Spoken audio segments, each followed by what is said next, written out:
તો હાજી મિત્રો, કેમ છો? માય સેલ્ફ પંથ પટેલ.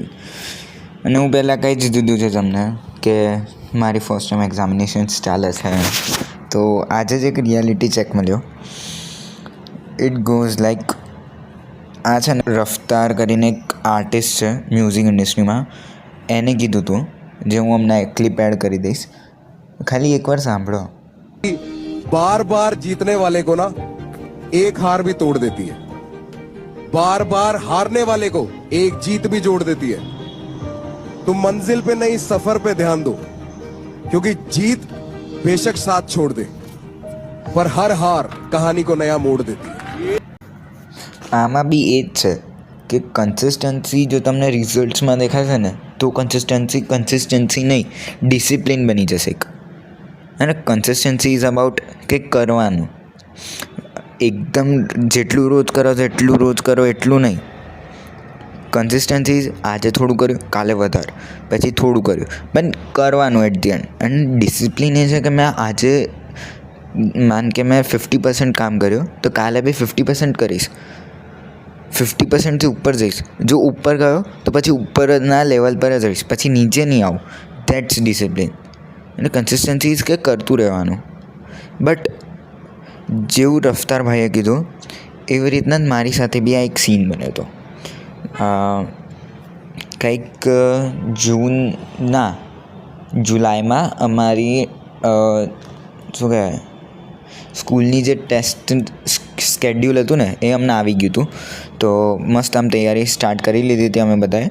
તો અને હું એ વખતે થોડું સિરિયસ થઈ ગયો હતો અબાઉટ સ્ટડીઝ, કે હવે બહુ ઓછી મજા કરવાની છે અને જે છે હવે ભણવાનું છે, બરાબર. તો આઈ વોઝ ફૂલ ફોકસ્ડ.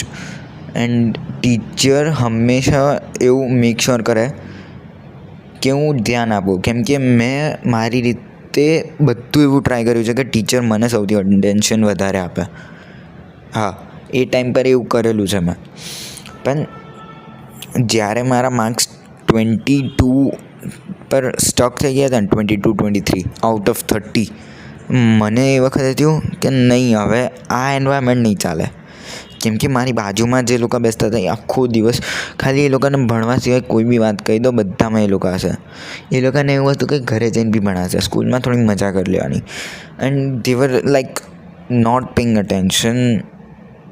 એમને ભણવું નહોતું સ્કૂલમાં. ઇન શોર્ટ, એ બેઉ ઝઘડા કરે. જો ભાઈ લિટરલી કહું, એ બેઉ બાળકો જેવા છે અત્યારે બી એવું છે.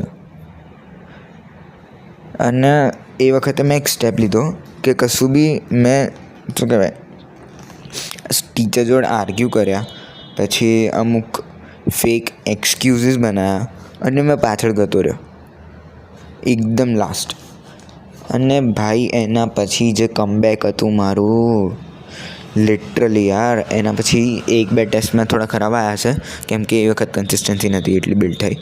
એના પછી જે માર્ક્સ આવવાના ચાલુ થયા હતા, 28, 27, 29, 30, 27, 28, 29, આ જોઈને કોઈને રહેવાયું નહીં.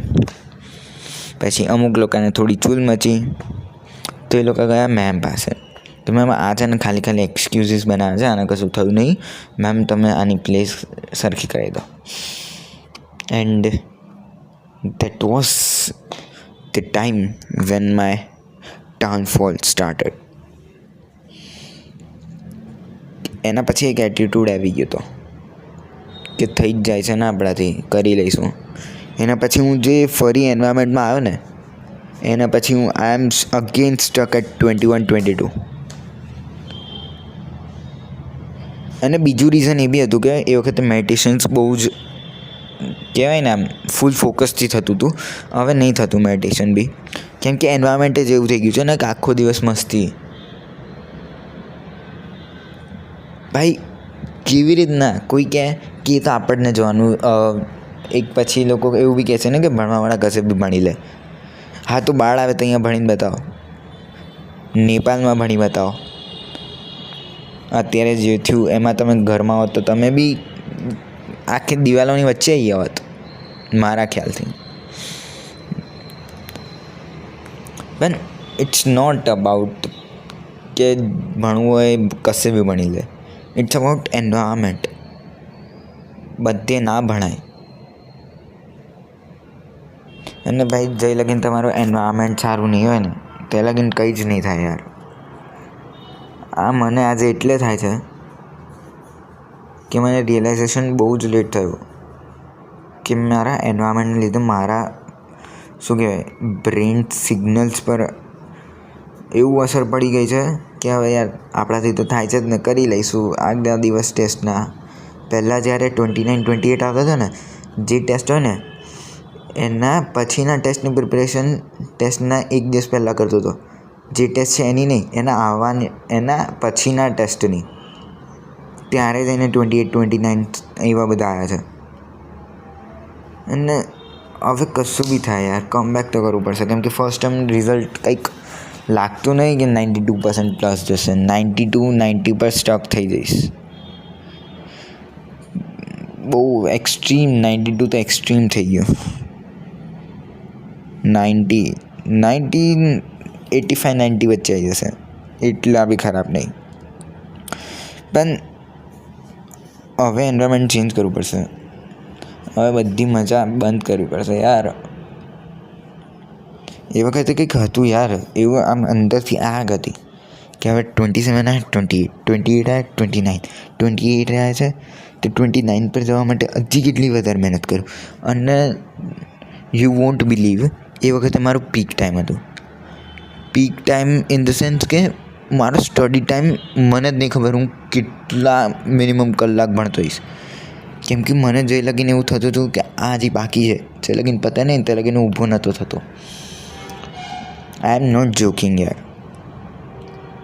આજનો વિડીયો તો અડધો કલાક બી જઈ શકે છે, ખબર નહીં કેમ કે આ બધું અંદરથી આજ કશી સ્ક્રિપ્ટ નહીં લખી. અને યાર હવે રિગ્રેટ થાય છે કે યાર પાછળથી આગળ જ્યારથી આવ્યો છું ને આખું એન્વાયરમેન્ટ બદલાઈ ગયું, આખું માઇન્ડસેટ ચેન્જ થઈ ગયું, પછી બાકી બહુ બધું ચેન્જ થઈ ગયું યાર. હવે મેડિટેશન્સનું બી વિચારું છું કે 30 મિનિટ કરું, કેમ કે એ વખતે મિનિમમ 15 મિનિટ કરતો હતો. તો હવે 30 મિનિટ કરીશ તો પાછળનું બી કવર અપ થશે, મારો એવો વિચાર છે.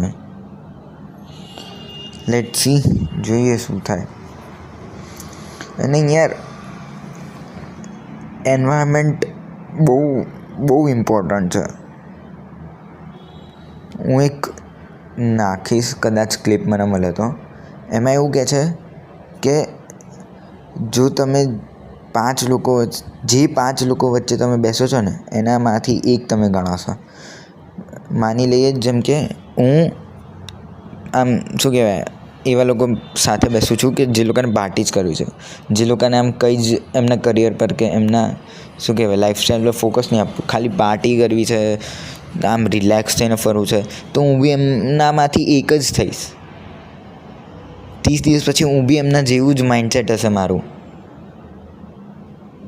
હું બી એવું કહીશ કે હવે પાર્ટી જ કરવી છે ને, કંઈ આપણે તો કરિયર બધું સેટ છે, એવું ટેન્શન છોડીને હું બી એ લોકો જેવું જ બિહેવ કરીશ. I would be the part of them. અને જો હું 5 જીમવાળા લોકો સાથે બેસું તો મને બી એવું થાય કે મારે બી મસલ્સ ગ્રો કરવા છે. કેમ કે એ લોકો જ્યારે ફ્લેક્સ મારશે ને ત્યારે મન થશે એમ કેમ આપણું તો કશું છે જ નહીં, તો આપણે બી વર્ક કરવું જોઈએ. ને પ્રોગ્રેસ ધીરે ધીરે જ થાય. ટેક બેબી સ્ટેપ્સ, ધીરે ધીરે કરો. બધું એકસાથે કરવા જશો નહીં મેળ પડે. એન્વાયરમેન્ટ ચેન્જ કરવું છે તો પહેલાં ટોક્સિક પીપલથી દૂર થાઓ, એમને કટ ઓફ કરો તમારી લાઈફમાંથી. અને હા, બેસ્ટ વસ્તુ મારી સાથે એ થઈ કે જે લોકો સાથે હું કટ ઓફ થયો હતો ને એમની સાથે જ રીઅટેચ થયો. એક બેસ્ટ એક્ઝામ્પલ આપું. મારો એક ફ્રેન્ડ હતો જેને હું બાળક કરીને બોલાવતો હતો, કેમ કે he use to behave like a બાળક, અ પ્રોપર બાળક.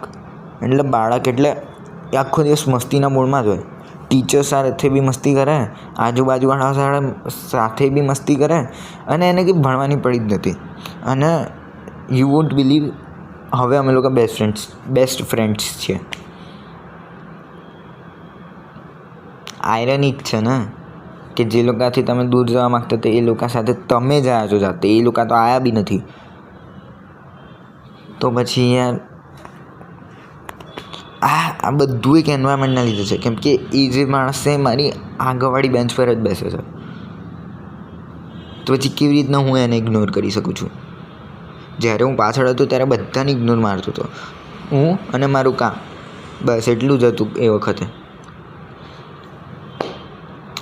સ્ટીલ યાર હવે રિગ્રેટ થાય છે કે ટોક્સિક પીપલ સાથે રીઅટેચમેન્ટ કરીને શું જોવું પડે છે. બટ જે થઈ ગયું એ થઈ ગયું.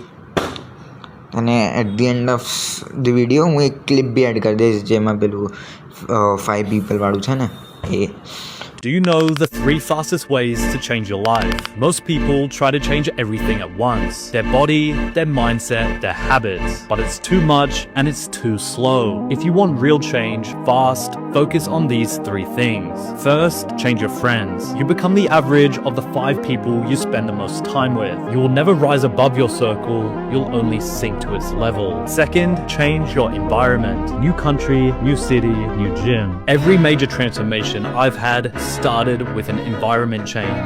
Third, change your consumption. If all you take in is cat videos and brain rot, how can your output be anything great? Change these 3 things and watch your life transform.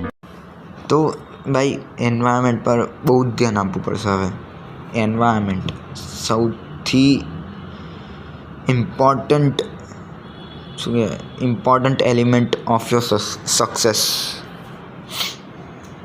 Environment છે, પછી તમારું behaviour, તમારી seriousness, focus, આ બધું તો છે, પણ સૌથી વધારે ઇમ્પોર્ટન્ટ તમારું એન્વાયરમેન્ટ. જો તમારો એન્વાયરમેન્ટ જ એવું હશે ને કે even if you just exceed your group, they will be like you are the next topper, you are someone. અને એ લોકો તને છે ને આમ એટલો ભાવ આપશે ને કે તને એવું લાગશે કે હું જ છું, હવે હું જ છું ભગવાન. ઇન ધી સેન્સ કે હું જ છું આખા ગ્રુપમાં સૌથી ઉપર. અને એના પછી જે વસ્તુઓ થાય છે ને એ વખતે નહીં ખબર પડે, એના પછી ખબર પડશે. જેમ કે આઈ હેડ અ ફ્રેન્ડ જેને એવું કીધું હતું કે બહુ માર્ક્સ આવી ગયા ભાઈ તારા, તો તું તો અમને ફોન બી નહીં કરતો, વાત બી નહીં કરતો. મેં કીધું ભાઈ ટાઈમ નહીં યાર, જો ને હજી તો બાકી છે, આટલું બધું વાંચવાનું છે. પેલો કે એ તો બધું થયા કરે યાર, તારથી તો થઈ જ જવાનું છે ને બધું, તારે કંઈ ટેન્શન છે, તાર તો તું આમ લખીશ એટલે 30, અમારે જેવાનું વિચારવું પડે. એ લોકોએ એટલું આમ શું કહેવાય તને ચણાના ઝાડ પર ચડાવી દેશે કે તું જ છે હવે આખા ગ્રુપમાં, તું જ છે હવે નેક્સ્ટ ટોપર, તું જ છે કોમ્પિટિશન જે એકચ્યુઅલ ટોપર છે, તું જ અમારા ગ્રુપનો સૌથી આમ લીડર છે, તું જ છે અમારી ઇમેજ. એવું બધું કરીને આમ એટલા બહેલાઈ ફૂસલાઈ દેશે ને કે તું છોડી દઈશ મહેનત કરવાનું, ગેરંટી આપું. કેમ કે વેન સમવન ગેટ્સ પ્રેઝડ ના, હી ફોરગેટ્સ અબાઉટ હિઝ એફર્ટ્સ. અને ભૂલી જાય કે હજી મારે કેટલા એફર્ટ્સ આપવાના છે. કેમ કે પ્રેઝ મળી ગઈ ને, એપ્રુવલ્સ મળી ગયા, એના પછી તો ગ્રોથ સ્ટોપ થઈ જાય. એવું જ થયું હતું. અને મેં અત્યાર સુધી એની સાથે આઈ કોન્ટેક્ટ બી નહીં કર્યો જેને હું કીધું હતું ને, પણ still he is now ahead of me. Irony ખબર કેમ? કેમ કે એને મારા જેવું જ કર્યું, ટોક્સિક પીપલથી દૂર થઈ ગયો, એન્વાયરમેન્ટ બદલ્યું, એને મહેનત કરવાનું ચાલુ કર્યું. આખા એને 6 મહિના છે ને મસ્તી કાઢ્યા હતા, અને હવે એ ભાઈ મહેનત કરે છે. Not joking. અને પછી એક્સક્યુઝીસ તમે શોધશો કે તમારું ડાઉનફોલનું એક્સક્યુઝ શું છે.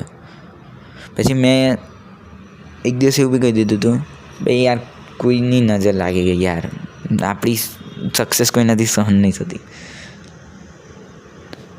પછી મેં એવું બી કીધું હતું કે આ લોકો હવે ટોપર છે આપણાથી આગળ, એ લોકો તો રણવા માંડશે, હજી જો હું 5-6 ટેસ્ટમાં કરી દઉં ટોપ, એટલે પછી એમ નીચે આવીએ આપણે. એક્સક્યુઝીસ પછી તો તમે હજારો બનાવી લેશો યાર, પણ ઇનર સેલ્ફને કેવી રીતના કામ કરશો કે ભાઈ શાંત થઈ જાય યાર, આપણે બી ટાઈમ આવશે, આપણે જે મહેનત નહીં કરી એ કરવી પડશે. હવે ના થાય યાર, જે લગી એન્વાયરમેન્ટ ચેન્જ નહીં કરો ને તે લગી કશું નહીં થાય.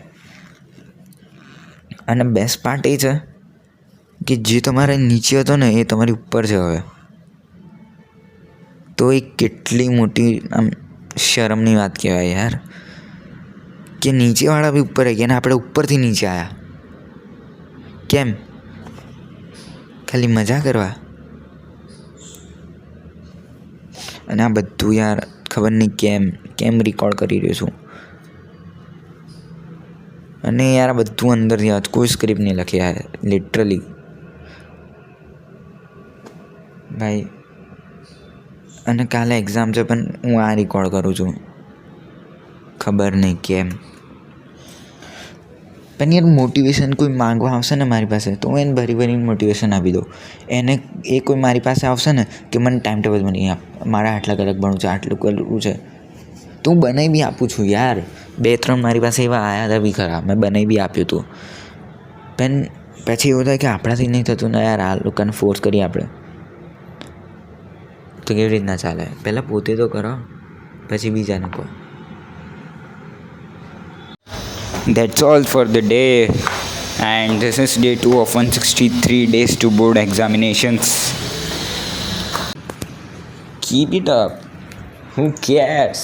Nobody cares. Bye bye.